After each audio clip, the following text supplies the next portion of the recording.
Prime Minister Justin Trudeau and his Liberal government are in a real bind these days. They are way behind Pierre Poilievre and his Conservatives in the polling, and they're very likely to lose the next federal election.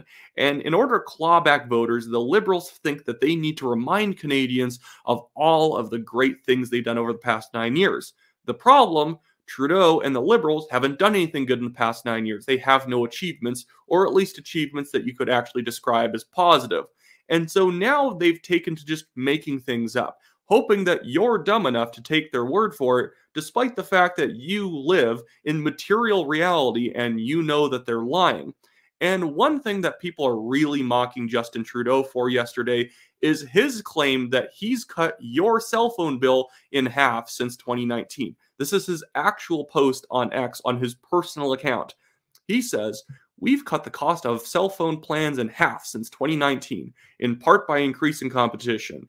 And let me first say, no, competition has not gone up. There's currently a crisis because the Canadian telecommunications market is so bad that our three major telecommunications companies are about to combine into two. And when he says there's more competition, he's probably just meaning that a lot of the big three just keep creating more subsidiaries that they own, and it appears like there's more plans available. But how did Justin Trudeau come to this conclusion that he's cut cell phone bills in half? Like, you guys comment in the comments below whether your cell phone bill has been cut in half or if it's gone up or if it stayed the same. I guarantee you it's probably actually gone up. What Justin Trudeau and the Liberals are basing this fake achievement on, it's ridiculous. They're basing it on what different providers are advertising their base rate to be. So because the economy is so bad these days and companies are trying to offer basically extremely minimal coverage for as little as possible to make it seem like they have cheap plans, that's what the Liberals are basing it off of. And so because the average plan was, let's say it was like, $75 a month. It was advertised at $75 a month for a phone plan, and now they're advertising plans at $34, $32 a month now. That means your cell phone bills have been cut in half. Well, that doesn't make any sense because there are two different products being offered. The economy sucks now, so basically cell phone providers are saying, we'll give you unlimited call and texting for $32 a month. Even though before they would advertise $75 a month and they'd give you unlimited call, texting, and streaming, all these other things. They're just basically giving you less for less money. And now Justin Trudeau is pretending that you're getting the same plan for half the rate. Like, can he point to the policy that he has passed that actually made cell phone plans cheaper? Because he didn't. He hasn't done anything that makes things cheaper. He's increased inflation, he's increased taxes, and now he's actually increasing the capital gains inclusion rate that's going to drive investment in large companies like telecommunications companies. There's no aspect of Justin Trudeau's agenda that would lead anyone to believe anything is cheaper. Like, other than if telecommunications companies were just making no money out of the kindness of their own hearts to try to achieve a Justin Trudeau promise, he hasn't done anything. He is just merely looking at basically the coupon book and noticing that some grocery stores are offering you certain items cheaper than they did previously because they want you to get into their store, even though everything's a little bit more expensive these days because of inflation. This man's a complete clown. But it doesn't stop there. Justin Trudeau is also claiming that he is going to build 4 million new homes by 2031. Guys, it's not going to happen. And also, we wouldn't have to build 4 million new homes by 2031, by his estimation, if we slowed down and cut immigration severely. We do not have the homes for new immigrants. We do not have the jobs. We don't have the services. Yet Justin Trudeau, the Liberals, even though he has admitted immigration is way too high, he is still persisting in his mass immigration dream. He knows it's bad. He knows we're taking in too many, but he is simply going to say, well, let's just double our resources. Let's just quadruple our resources, and then we can have as many immigrants as possible. Well, wow, I didn't think about it like that. Oh, you don't have enough money? Well, how about you make $1 million? That's basically the way that Justin Trudeau thinks about things. We're not going to be able to build 4 million homes. We're not even building more homes than we did last year. Over the past 3 years, new housing starts have collapsed. And it's not because there wasn't enough government incentives. It doesn't matter how many government incentives throw at our housing market. both federal, provincial, and local building codes make it very difficult to put up new buildings, and it's not a zoning restriction issue. So right now, the Liberals are bribing different municipalities to just wipe out all their zoning so that they can build sixplexes and small apartment buildings, triplexes, row housing, no matter what part of the city you're in. That's what's happening in my city of Calgary, and our incompetent, corrupt mayor, Jody Gondek, is signing on to it because she doesn't want to actually reduce property taxes, which would be a real affordability move. She'd rather just get more federal funds and then make it so that she can even collect more property taxes from each individual unit, because we'll take one property and cut it up into potentially 4 houses, which is actually great for developers because they can take any piece of land that they currently own and build whatever they want on it, and they can sell fractions of it for basically 60-70% of the cost of what the entire area of land would have costed if they just built one singular home on it. So yeah, Justin Trudeau's not going to build new homes. He has not been building more homes. He's actually been decreasing the new home starts no matter what he throws at the problem. And another one I just wanted to tackle, I don't have a specific tweet from Trudeau on this, but you've all heard him say it, that the Liberals have severely reduced or almost wiped out child poverty in Canada. I think they say they've halved it, and these days they probably say we've reduced it by 90% or something stupid like that. They have not. This is another just wacky statistic that has been twisted to the point where you'd be foolish to think it means anything at all. So what the Liberals are basing this all off of is a UNICEF definition of what child poverty is. So yes, I'm not sure if I said child before, but yeah, they're claiming that they've cut child poverty into like a fraction of what it was before, despite the fact that we're all doing far worse off these days. In 10 years, we've actually had per capita productivity and income fall, but somehow child poverty has been severely reduced. And it's because this UNICEF definition of child poverty is utterly meaningless. And I'll show you the rankings later. They make no sense when you actually see out of the 39 countries that they list who are like upper income countries, the ratings don't make any sense at all. And so the UNICEF definition is just basically based on certain material guarantees. And so you can see this chart right here, what a good life is. It's a little bit cut off by the screenshot, but when I went up, it was their definition of what like a stable child's life is, and if you don't have these things, it's like poverty. And it's like heating and AC in the home, it's having a laptop, it's having a phone plan with data, hygiene products, clean water, money for buying some basic necessities and whatnot. It's all this kind of stuff, a nice bed to sleep in, a good home. But it's kind of just based on rhetoric and not actual real results.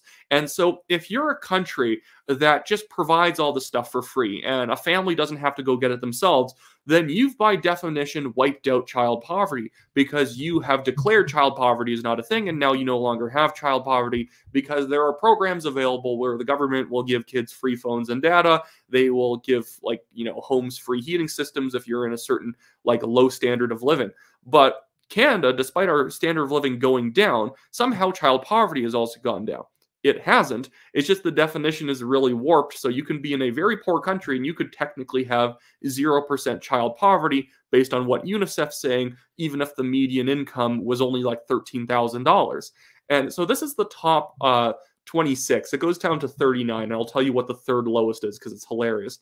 But you'll see us at number 11. Oh, we've gone very well under Justin Trudeau. We've jumped all the way up to number 11. I think we were number 14 before. But you'll notice that number 1 country is Slovenia. Their average income, per capita income, is $28,000 a year. In Canada, our per capita income is $58,000 a year.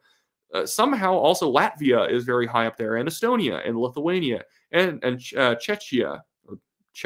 I'm just reading something wrong. I'm deeply sorry, people. And not trying to go after those countries, but they're definitely not the richest places in Europe or Eastern Europe. These are very lower income type European countries. I don't think that these places actually have lower child poverty ratings than Canada. Do you want to hear something crazy? Do you know who's number 3 in terms of the third lowest on this list? Colombia is the lowest, which probably makes sense. A lot of poverty in some of those South American countries. The third lowest is Luxembourg. So the highest is Slovenia. Their average per capita income is $28,000. Do you know what the average income? I'm just going to verify this to make sure I'm not stupid. Do you know what the average per capita income in Luxembourg is? $125,000 USD. The Slovenia one was also USD. I'm going to posit to you that Luxembourg probably has some of the lowest child poverty rates in the world. Not just on this list, probably in the world. It would be them versus like Liechtenstein and Monaco. These are incredibly wealthy countries. But Luxembourg, it's a country with a massive private banking sector, and so they don't feel like they probably have to provide families a bunch of extra social services, a bunch of free, products, and giving kids phones with data preloaded on it and whatnot. Your parents can pay for that. But that means there's a lot of child poverty in Luxembourg based on UNICEF's extremely stupid definition. This is how you lie with statistics. This is why I hate statistics. I don't want to read your stupid study about how actually the liberal policies are doing very well. And I don't have this saved, or maybe I can go grab it for you guys right now. The funniest thing I saw yesterday came up where this leftist guy actually correctly identified that Justin Trudeau is lying. But I found it deeply ironic. Sorry for the screenshot sound I'm about to make here. It was David Mosgrove, who I know hates my guts, but he made the incredibly, he made the true point that Justin Trudeau is just lying on the cell phone bill and nobody in their own lives actually has noticed their cell phone bills having. So David Musgrove says, checks bank account. Sir, I do not believe this is true. But David is the type of guy to say that conservatives are lying, that people aren't benefiting from the carbon tax, because don't you know the Parliamentary Budget Office has released a study showing that we've all been made way better off. We're actually all secretly billionaires right now because of the carbon tax. It's not true at all, but the PBO has messed with the numbers of what they're including on your carbon tax sort of costs and what they're including on the rebate. And they've deduced that 6 out of 10 Canadians are better off for it, which is funny because before the PBO said 8 out of 10 people were worse off, and the Liberal Party was saying that 8 out of 10 were better off. And now that they've told the PBO to go back and crunch the numbers again, now they're saying it's 6 out of 10. When statistics suddenly change when it's politically convenient, when the policy hasn't changed, you should be a little bit suspicious of what's going on there. But again, David's the type of guy who, in this, because he's not ideological on the idea of cell phone bills, even though he is like a socialist. Like, he's written articles for Jacobin magazine, which is a hard blood red publication. And so on cell phone bills, he knows Justin Trudeau is lying. But if I replace cell phone bills with carbon tax rebates and say you're making more, then he's in favor of it because David Musgrove is a massive greenie. I see this happen all the time. It even happens on the right. You will agree with something when it's on one subject matter, but as soon as I swap in a different subject, even though the context is pretty much the exact same, because I'm applying it to a slightly different subject, now you don't agree at all and you have the opposite opinion. This is what partisanship does to people's brains. Well, not even exactly partisanship. I'm definitely partisan. I'm a very conservative person. At the same time, I try not be an algorithmic thinker and think carbon tax good. But I don't want to have to pay as much in cell phone bills, so the liberal cell phone bill claims are bad, but their carbon tax claims are good. Never do this. Never do this, no matter what the subject is. Actually see if it's true or not, and then make a deduction based on the facts at hand. Sorry, miniature rant there at the end, but I like to, if I'm on a roll, I like to stay on a roll. Anyways, that should be it for me today, guys. I just quickly want to plug, as I always do, that I, Wyatt Claypool, am running for the Calgary Signal Hill Conservative Party nomination. If you live on the west side of Calgary here, this is what the riding boundaries are going to look like after April 23rd, just in a few days here. And so if you live in this area of Calgary, buy a federal Conservative Party membership. Go to my website in the description below, wyattclaypool.com. There's membership links as well there. You can read my priorities and whatnot. And also, if you don't live in the riding, but you want to help out myself and the National Telegraph, we have a legal fund going. I've had to pay now more than $29,000 defending us in this stupid legal case with a Chinese billionaire real estate developer suing us for defamation. Defamation he cannot prove and has not provided any evidence to try and prove in over 2 years. And he's just been dragging this thing out. literally our article that wasn't even about him but mentioned him, everything we said about him was based off of a Globe and Mail article that was released more than a year and a half before us and did a detailed investigation about him. But it's our fault for even noticing it. So now he's suing us, even though he never sued the Globe and Mail. It's a big mess. So if you guys can contribute anything to that, it really helps me out and reduces the burden for the legal cost on me, so I can invest more into the National Telegraph. Anyways, that should be it for me today, guys. Have a good one. Make sure to like the video, share, subscribe, and then also hit the notification bell so that you're actually notified when I make new videos, because I have heard that people either get their notifications turned off by YouTube, or it'll be like 2 weeks later and you haven't seen a single one of my videos because YouTube doesn't recommend it to you even though you're a subscriber. So make sure to do that. Anyways, have a good one.